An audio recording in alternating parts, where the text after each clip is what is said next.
ئەمە ئەوڕۆ بە عایلی هاتینە بۆ ئاکرێ ژمارەیەک خێزانین میێوانین ماڵباتەکە ئاکرینە ئێستا لە منتیقە شەینە لە پشت ئاکرێ بەرامبەر دینارتەی ئەو منتیقە ناوێ سەرێ سادایە منتیقەکە زۆر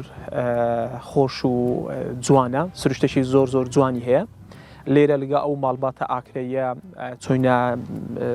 سە و شاخانە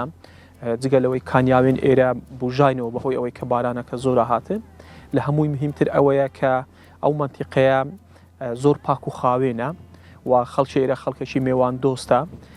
بە دڵنیایی جارەکەدی و چەند جارەکەدیش دەینەوە ئەو منتیقەی و خەڵکش هاان دەین بینە ئەو منتیقە جوانە و ئەو سروشتە جوانەی سەرێ سادا و ئاکرێ و بەرامبەر دینار.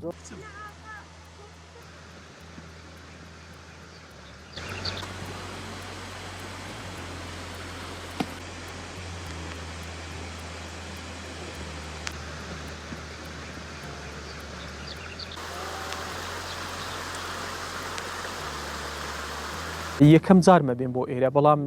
جیاوازێکی هەبوو لەگە ئەو منتیقانەی کە پێشترێ چۆ بووم لێرە گول و گولزارێن ئێرە زۆر جیاواز بوون جۆرە گوڵەکەم دیت کە یەکەم جارم بوو بیان بینم و ڕەنگێ زۆر جوان و سروشتێکی جوانی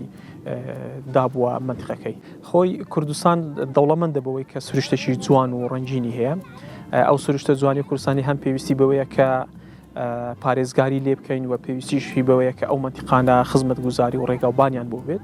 بۆ ئەوەی خەڵکێمە بێتە ئەو منتیقانە.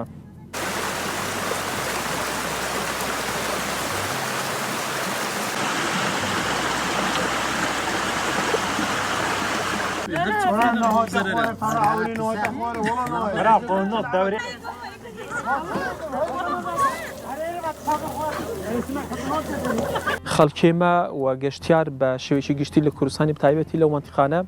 یەک کێشیان هەیە ئەوش ئەوەیە کە هەندێک خزمەت گوزاری بە تایبەتی بۆ عایلە بۆ منداڵ بۆ ئافرەت ئەوانە پێویستە لێرە بەردەست نییە خۆزگە حکوومەت هەرێمی کوردستان ینی لەو ڕووە خزمەتی زیاتری کردبە ئەو خزمەت گوزاریانەی دابین کردبە.